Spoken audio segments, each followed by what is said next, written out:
Hello दोस्तों, मैं नकुल कुमार आपके अपने परिवार एबीएन कोचिंग सेंटर में आपका स्वागत है। चलिए आज बहुत ही जो डिफरेंस है अंतर वाले कुछ क्वेश्चन लेके आए हुए हैं जो आपके लिए बहुत ही महत्वपूर्ण है। चलिए फर्स्ट क्वेश्चन है कि 1 डिग्री अल्कोहल 2 डिग्री तथा 3 डिग्री अल्कोहल का ल्यूकास परीक्षण से कैसे अलग किया जा सकता है। चलिए फर्स्ट में है कि ल्यूकास परीक्षण क्या ना। तो ल्यूकास परीक्षण में क्या होता है कि 1 डिग्री अल्कोहल 2 डिग्री 3 डिग्री का परीक्षण ल्यूकास अभिकर्मक से किया जाता है। ल्यूकास अभिकर्मक सांद्र HCl तथा ZnCl2 का मिश्रण है। जब अल्कोहलों का ल्यूकास अभिकर्मक के साथ प्रतिक्रिया हो जाती है तो 3 डिग्री तुरंत क्या करता, 3 डिग्री अल्कोहल तुरंत रिएक्शन कर देता है। ठीक है, तुरंत ही करता प्रोडक्ट निर्माण करता है, तुरंत ही प्रोडक्ट यानी डक्टिविटी यानी कहने मतलब तुरंत झाग प्रदान करता है।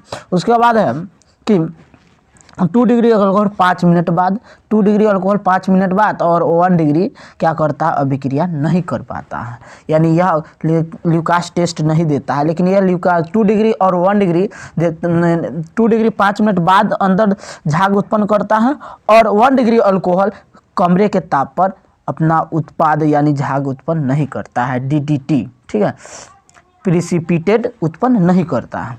चलिए ल्यूकास टेस्ट हो गया।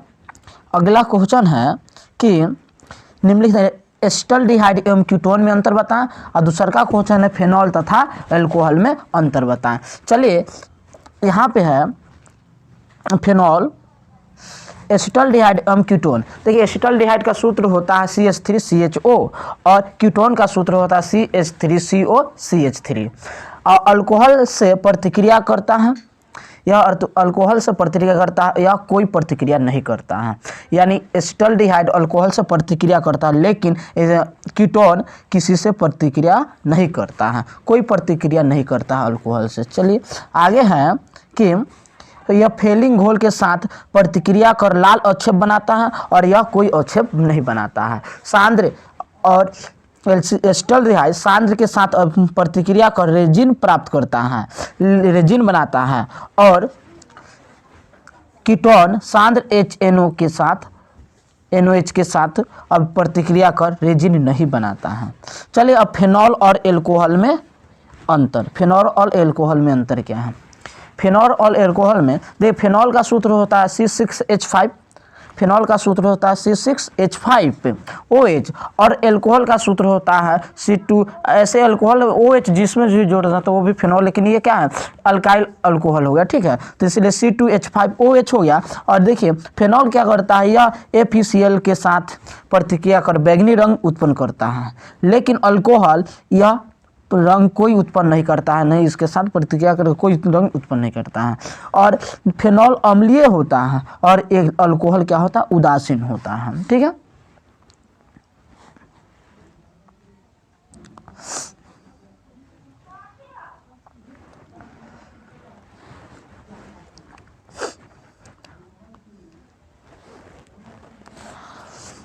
देखिए अब क्या है, लेंथेनोइडो और एक्टिनोइड में अंतर स्पष्ट करना है। देखिए अधिकांश आयन रंगहीन होते हैं, जो लेंथेनोइड होता है उनमें अधिकांश आयन क्या होता है, रंगहीन होते हैं, रंगहीन, कोई रंगहीन नहीं हो, इसमें कोई रंग नहीं होता है। और एक्टिनोइड्स में होता है अधिकांश आयरन रंगीन होते हैं, इसमें जो आयन होते हैं उनका रंग होता है। और लेंथेनोइड में ऑक्साइड तथा हाइड्रोक्साइड का कम भस्मिक होते हैं। ये क्या होता है, ऑक्साइड और इसका जो हाइड्रोक्साइड होता है वो कम भस्मीय होता है और ऑक्साइड तथा हाइड्रोक्साइड अधिक भस्मीय होते हैं एक्टिनोइड्स में। ठीक है, चलिए आगे क्वेश्चन है कि भौतिक अधिशोषण एवं रासायनिक अधिशोषण में क्या अंतर है। तो भौतिक अधिशोषण और रासायनिक अधिशोषण, देखिए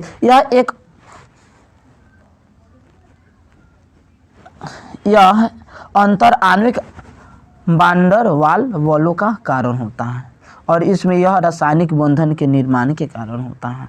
रासायनिक अधिशोषण होता है एक बंधन के निर्माण के कारण, लेकिन इसमें इंटरमॉलिक्यूलर फोर्स के कारण इसमें उत्पन्न होता है। यानी एक तरह का चप में जो भौतिक अधिशोषण है एक दूसरे को क्या करता है, पकड़ के रखता है, लेकिन इसमें क्या है, एक रासायनिक बंधन बना होता है। ठीक है।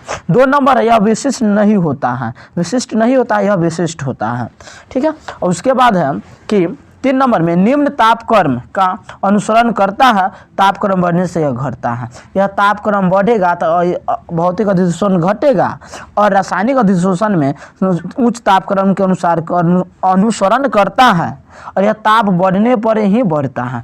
यानी रासायनिक अधिशोषण में ताप बढ़ाया जाएगा तो उसका रासायनिक अधिशोषण बढ़ेगा, लेकिन भौतिक अधिशोषण में यह क्रिया घटता है। अब देखिए, एक्टिवेशन ऊर्जा की आवश्यकता नहीं होता है, भौतिक अधिवेशन में एक्टिवेशन ऊर्जा की आवश्यकता नहीं होता है, लेकिन रासायनिक अधिशोषण में उच्च एक्टिवेशन ऊर्जा की आवश्यकता होती है। ठीक है। और पांचवा अंतर है कि ठोस से उच्च दाब बढ़ता है तथा दाब घटने पर अधिशोषण होता है।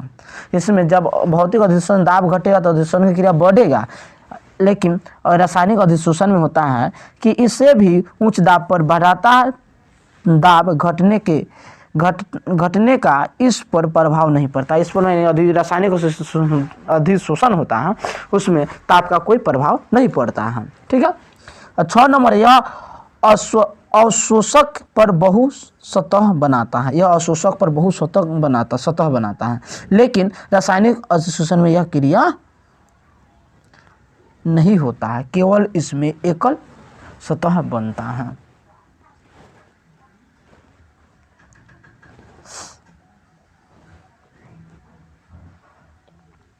अब है मिथाइल अल्कोहल और इथाइल अल्कोहल के बीच अंतर स्पष्ट करना है। ठीक है।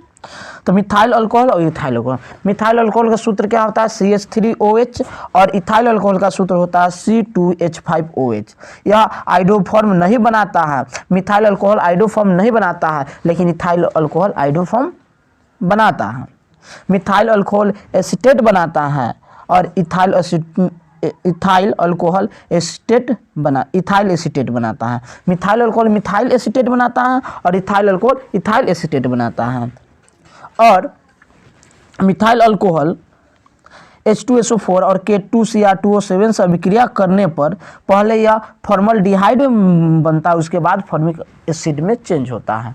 लेकिन इथाइल अल्कोहल को H2SO4 एवं K2Cr2O7 से प्रतिक्रिया कराने पर पहले एसिटल्डिहाइड बनता है, फिर एसिटिक अम्ल बनता है। यह मिथाइल अल्कोहल फॉर्मिक एसिड बनाता है और यह एसिटिक एसिड बनाता है। सिंपल बात है कि ये क्या होता है, इसका सूत्र, ये मिथाइल एसिड बनाएगा, मेथनोइक एसिड बनाएगा, और ये फॉर्मिक एसिड बनाएगा, मिथाइल फॉर्मिक एसिड बनाएगा और इथाइल एसिटिक एसिड बनाएगा। चलिए अगले का क्वेश्चन है कि डीएनए तथा आरएनए में विभेद बताएं। तो डीएनए और आरएनए में न्यूक्लिक अम्ल 2 प्रकार के होते हैं। ठीक है। क्या होता है, डीऑक्सी राइबो न्यूक्लिक अम्ल और राइबो न्यूक्लिक अम्ल। ठीक है। चलिए अब दोनों के माने, डीएनए में डाईऑक्सी राइबो सकरा पाया जाता है, डीएनए में डाईऑक्सी राइबोज सकरा पाया जाता है, लेकिन आरएनए में राइबोज सकरा पाया जाता है। आरएनए में राइबोज सकरा, इसमें डाईऑक्सी राइबोज सकरा पाया जाता है। ठीक है। और देखिए डीएनए में 4 क्षार जैसे एडेनिन, गुआनिन, साइटोसिन तथा थाइमिन पाए जाते हैं, लेकिन आरएनए में इसमें 4 क्षार जैसे एडेनिन, गुआनिन, साइटोसिन और यूरोसिल पाए जाते हैं। और आरएनए में इसकी संरचना द्विकुंडली होते हैं, और डीएनए में इसकी संरचना द्विकुंडली होते हैं, लेकिन आरएनए में संरचना एक कुंडली होते हैं। चलिए अगले का क्या है, अगले का क्वेश्चन है, अभिक्रिया के वेग स्थिरांक और अभिक्रिया के वेग में क्या अंतर है। तो अभिक्रिया के वेग स्थिरांक और अभिक्रिया के वेग में अंतर। अभिक्रिया के वेग स्थिरांक यह अवकलन वेग समीकरण में समानुपाती स्थिरांक होता है। अभिक्रिया का वेग यह किसी भी रसायन पर अभिक्रियाओं को उत्पादों में बदलने की तीव्रता है।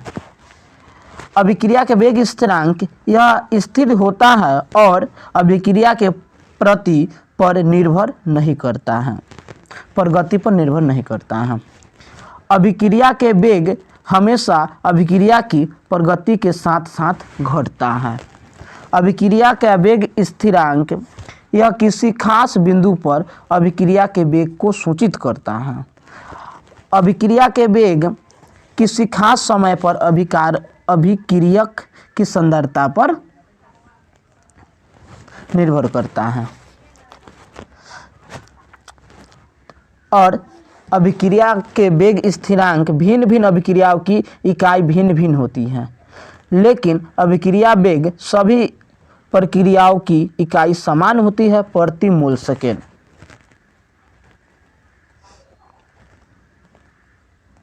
देखिए ब्राउनी गति किससे कहते हैं और अभिक्रिया की अर्ध आयुकाल, इसका डिफिनेशन दे दे। ब्राउनी गति किससे कहते हैं तो कोलाइड कणों का लगातार टेढ़े मेढ़े पथों पर गतिमान होने की ब्राउनियन गति कहा जाता है। यह विलयन के अणुओं तथा कोलाइडी कणों के बीच लगातार होने वाले टकराव के कारण होता है। अब अभिक्रिया की अर्धायुकाल वह समय जिसमें अभिकारक की सांद्रता घटकर आधी हो जाती है, अभिक्रिया की अर्ध आयुकाल कहलाती है। प्रथम कोटि की अभिक्रिया की अर्ध आयुकाल T½ = 0.693 Watt/K होगा। के प्रथम कोटि की अभिक्रिया का वेग स्थिरांक है। चलिए अगला क्वेश्चन। अब चलिए इतना ही क्वेश्चन था, आप लोग इससे एक बार देख लीजिएगा और लाइक शेयर सब्सक्राइब और कमेंट करना ना भूलें, ठीक है, क्योंकि आप कमेंट कीजिए, जो भी हमको आपको कमी लगता है उसको हम पूरा करेंगे, ठीक है। Thank you.